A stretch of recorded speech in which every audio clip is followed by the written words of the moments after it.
국민의힘 얘기부터 좀 예. 해보겠습니다. 이준석 당대표의 행보가 여의도 문법이 좀 벗어난다 이런 분석이 좀 나오고 있고요. 뭐 따릉이 출근이랄까 또 이제 첫 일정으로 서울이 아닌 대전현충원에 가서 천안함 희생장병 묘역을 좀 참배한 것, 곧바로 광주 그 철거 건물 붕괴 참사 희생자 분향소를 또 찾았습니다.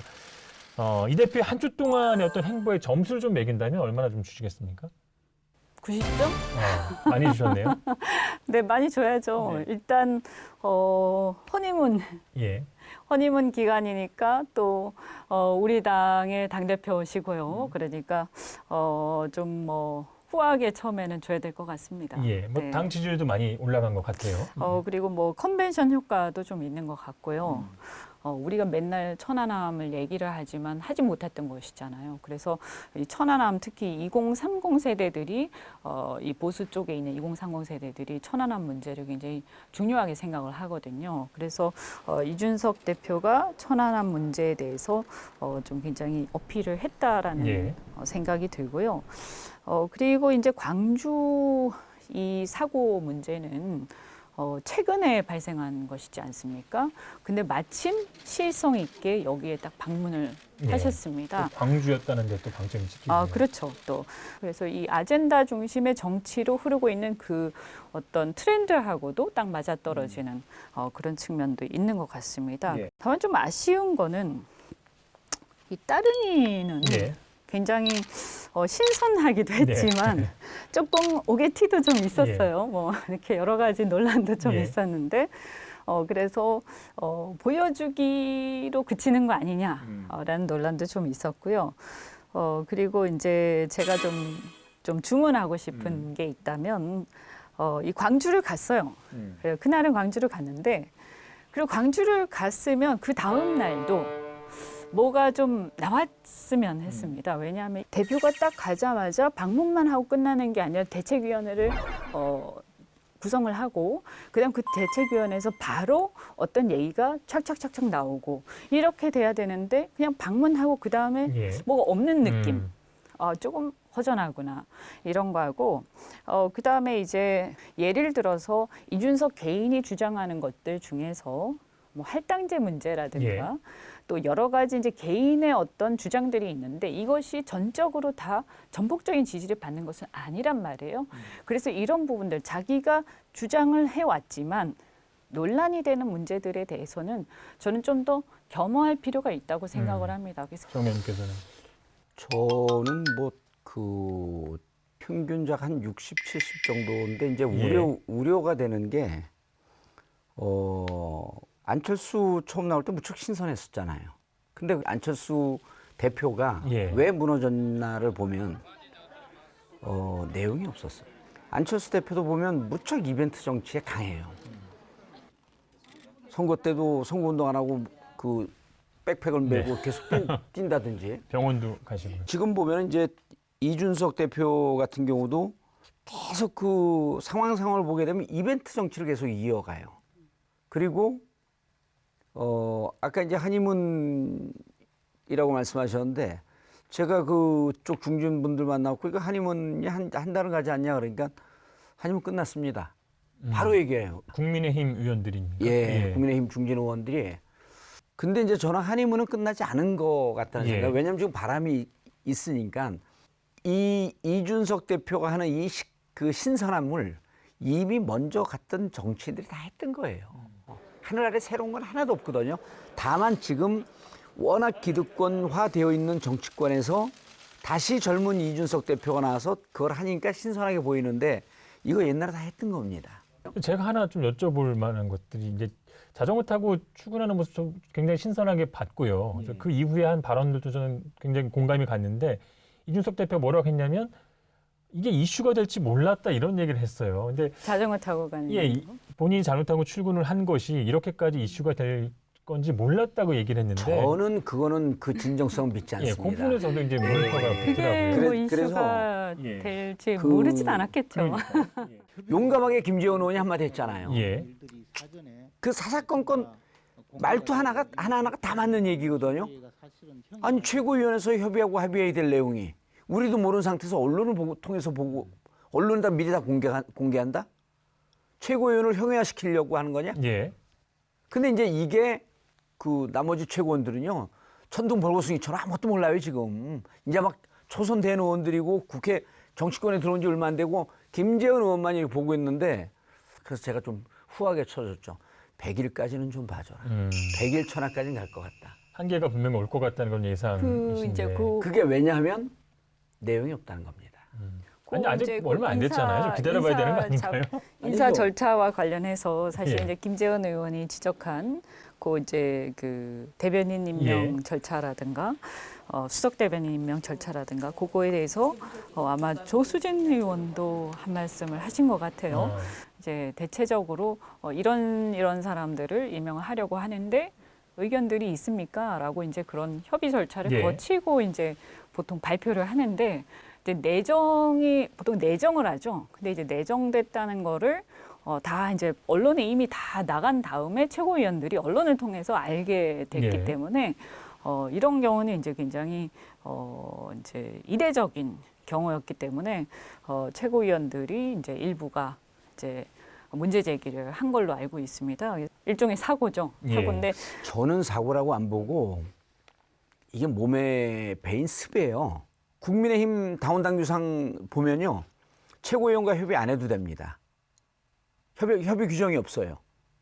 그런데 왜 하냐 하면 중요한 결정사항을 최고위원과 협의 안 하면 그다음부터 최고위원들이 협조를 안 합니다. 네, 그렇죠. 예. 그래서 의사결정할 때 협의하는 것은 관행이고, 관행이 바로 그 정치의 한 그 시스템 중에 하나거든요. 이런 부분에 대해서 저는 당대표가 돼도 이런 것을 잘 인지하지 못한 거예요. 구체적으로 하나만 이제 더 여쭤볼게요. 이게 앞으로도 이 문제가 좀 불거질 것 같은데요. 공천 자격 시험이요. 내년 지방선거부터 이제 하겠다는 건데 현역들도 단위 시험을 봐야 되는 거잖아요. 이 당내 반발이나 이런 부분에 대해서 어떻게 생각하십니까? 이미 준비가 안 된 얘기를 툭 아이디어 차원에서 던지고 마치 자신의 철학과 소신양 지금 밀어붙이고 있는 상황이거든요. 이 정치와 사회라고 하는 것은 no left behind 이런 말도 있다. 그러니까 뒤처지고 낙오한 사람들을 어떻게 이 사회 구성원으로서 받아들이고 그들의 사회 참여를 만들어내고 노동 인력으로 잡아내고 이런 게 정치인 건데 예. 본인이 잘하니까 시험 얘기를 던진 거예요. 그럼 제가 한번 물어볼게요. 정치하려면 인내가 무척 중요하고 체력이 중요합니다. 그럼 체력장 볼 거예요? 예를 들어갖고 이준석 대표 36이고 저하고 얼마 차이죠? 나이가? 26인데 모든 체력장에서 제가 다 이깁니다. 이건 어떻게 설명을 할 거예요? 본인이 잘 못하는 부분은 얘기는 않고 정치인들 체력 중요하거든요. 체력 싸움이 이긴다는 건 자신하시는 거죠? 저는 100%, 200% 자신합니다. 예. 아니 그래서 제가 그래서 아까 잠깐만 정리하면 그래서 일단 시험을 보겠다라고 하는 것에 대한 구체안이 파고 들어가면서 물어보니까 점수는 매기지 않겠습니다. 등수는 매기지 않겠습니다. 그럼 이걸 왜 보지? 이 시험의 공정성의 문제를 삼으면서 가처분 신청하면 어떡할 거예요? 떨어진 사람 다. 당이 난리가 납니다. 그래서 당은 정량적 평가보다 정성적 평가로 가는 거거든요. 예. 난 시험 봤으면 좋겠어. 체력장도. 아니 근데 제가 그래서 예. 아까 이준석 현상하고 예. 이준석 개인에 대한 지지하고 이준석 현상에 분리해서 봐야 대한 된다. 지지를 분리해야 된다는 예. 거예요. 그러니까 이번에 그 우리가 지난 방송 시간은 나한테 배워서 써먹는 것 같은데. 이준석 흐름을 봐라. 아니, 그 이준석 주장은 보지 계속 말고. 뭐 아니 하셨고요. 제가 계속 예. 주장을 했어요. 예. 제가 그러니까 들었으니까요. 이 이럴 때 얘기한 걸 갖고 배운 거 아니에요, 그거? 양식 고백하세요, 얼른. 아니 원래 계속 아, 제가 계속 주장을 했어요. 제가 증인이니까. 그럼요. 증인이잖아. 공정한 진행이 안 되네, 이게. 오늘 왜 이러세요, 두 분 다? 우리 짰어요. 그래서 저는 이 공천 자격 시험 이런 것들에 너무 집착하지 말았으면 좋겠어요. 그리고 이 선출직과 임명직을 구별해야 됩니다. 우리가 왜 선출직을 뽑습니까? 예를 들어서 뭐 학교를 못 나온 예, 예. 무학력자가 있는데 사람들이 굉장히 많은 사람들이 전폭적으로 지지를 해서 하는데. 그 사람을 갖다 국회의원 뽑았어요. 그럼 그 사람을 시험을 봐서 이 사람 무학력자니까 안 된다 이렇게 얘기를 할 겁니까? 선출직을 뽑는데 공천에다가 자격 시험을 한다? 저는 그것은 선출직의 네. 원래 취지에도 맞지 않고 그리고 그렇게 따지면 대선 주자들이 있습니다. 지금 대선 일단 공천을 앞두고 있지 않습니까? 그럼 윤석열 뭐 후보라고 합시다. 그러니까 윤석열 후보라든가 또는 뭐 여러 사람들이 지금 있는데 그분들한테 어떤 자격 시험을 또 치라고 할 겁니까? 말이 안 되지 않습니까? 맞는 얘기예요. 아니 기초 강요 의원은 시험을 보고 대선 주자들은 시험을 안 보겠다? 이거 무슨 잣대입니까? 그래서 저는 이 시험 하나 갖고 이제 이준석 대표를 비판하는 게 아니고 기계적 엘리트주의에 빠져 있는 거예요. 그게 내가 아이디어 차원에서 냈는데 실제 컨텐츠가 없다고 나를 비판할까? 라고 하는 약간의 피해망상 강박관념에 사로잡혀 있는 거예요. 심리적으로 보게 되면 여기서 토론해야 되는 거 이거를 나를 지지했기 때문에 내가 제안했던 아이디어는 모두 다 관철을 시켜야 된다? 그건 아니거든요. 그러니까 이준석 현상을 지지를 한 거니까 예. 뭐냐 하면 낡은 것, 그러니까 과거의 패러다임 혹은 뭔가 이렇게 사람들이 바꾸고자 하는 낡은 부분들에 대한 것들을 바꾸려고 해야지 본인이 생각하는 주장했던 예. 모든 구체적이고 디테일한 것들을 갖다가 하나하나 다 지지했다 이렇게 착각하면 안 된다는 거죠. 숙성되지 않은 이런 아이디어들을 내놔야 한다는 강박에서 좀 벗어나라 뭐 이런 컨텐츠 부재 노출 강박관념이라고. 그래서 그렇게. 예를 들어서요, 예. 토론 배틀 있지 않습니까? 그것도 본인이 이제 공약한 거죠. 그렇지만 그러면 예를 들어서 본인이 이제 수석 대변인은 토론 배틀 없이 그냥 네, 임명을 했잖아요. 예.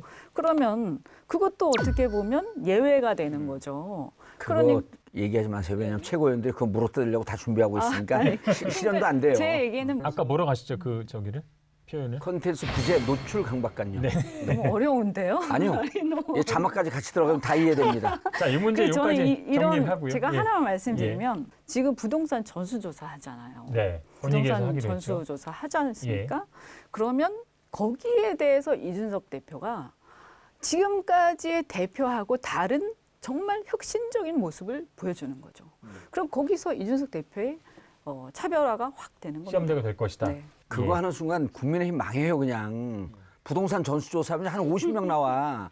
왜 당을 망하는 쪽으로 한번 자꾸 끌고 봅시다. 가? 정말 쇄신을 하는지 안 하는지. 자기가 현역 아니라고 자긴 조사 아니라고 마구 질러대는 거 아니에요? 예? 내가 본 게 이 아니 의원님도 뭐 저 야당이 쇄신하겠다는데 이 왜. 의원님도 만만치 않을 것 같은데. 아니, 저는 부정한 거 없어요. 다음 주제 넘어가겠습니다. 이 변화의 바람과 이제 쇄신의 불씨가 민주당으로 이제 옮겨왔습니다. 어떻게 보면 그동안 이제 진보 진영의 어떤 레토릭이었던 변화, 개혁 뭐 이런 의제를 좀 뺏기게 된 그런 셈인데요. 그러면서 나온 게 이제 송영길 당대표의 여야정 상설협의체 가동 제안이라고 좀 봐야 되겠죠. 어떻게 보십니까? 잘했어요 제안. 예. 잘했어요. 그리고 예. 제가 민주당 비판하면서 계속 민주당이 폐쇄적이라 그랬잖아요. 예. 그 알량한 권력을 지키려고 하는 게 결국 폐쇄성으로 가는 거거든요. 근데 이제 여야정 하겠다라고 하는 것은 그 오픈하겠다는 거고 그 야권의 얘기를 듣겠다고 하는 것도 저는 늘 박수를 칩니다. 왜냐하면 야당은 원래 대통령 욕하는 게 맞습니다. 그리고 여당 비판하는 게 맞거든요. 그런 걸 싹 정리를 해서 이걸 갖고 청와대 가서 우리 생각이 아니라 야당이 이렇게 하니 이 부분도 좀 한번 생각을 좀 해봐라. 이게 레버리지가 되는 거예요. 그런데 그래서 여야는 사실은 공동 운명체다. 이걸 받아들이는 순간 정치가 살아나는 겁니다. 그 송영길 대표가 만나자. 그러면 이제 이준석 그 대표는 또 그 컨텐츠 부재 노출 강박관념이 있으니까 바로 대답을 했잖아요. 아니 그러자고 했죠. 송영길 대표하고 얘기하면서 또 많이 배울 거예요. 그 정치 오래 한 사람이니까. 그래서 저는 저런 의미는 야당 젊은 대표의 변화에 대한 열정, 그다음에 잘하는 건 협의하겠다라고 하는 좀 실용적인 자세, 이런 건 박수 칠 만하죠.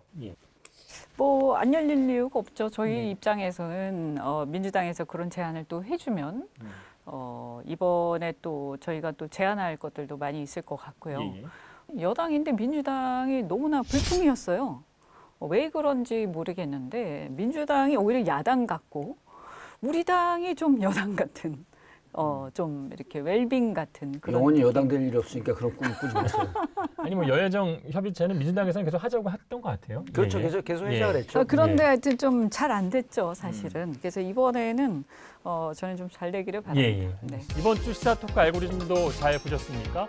화면 왼쪽을 눌러서 돌아왔죠 채널을 구독해 주시면 알고리즘과 함께 돌발 영상, 뉴스가 있는 저녁 등 YTN의 간판 시사 프로그램을 함께 보실 수 있습니다.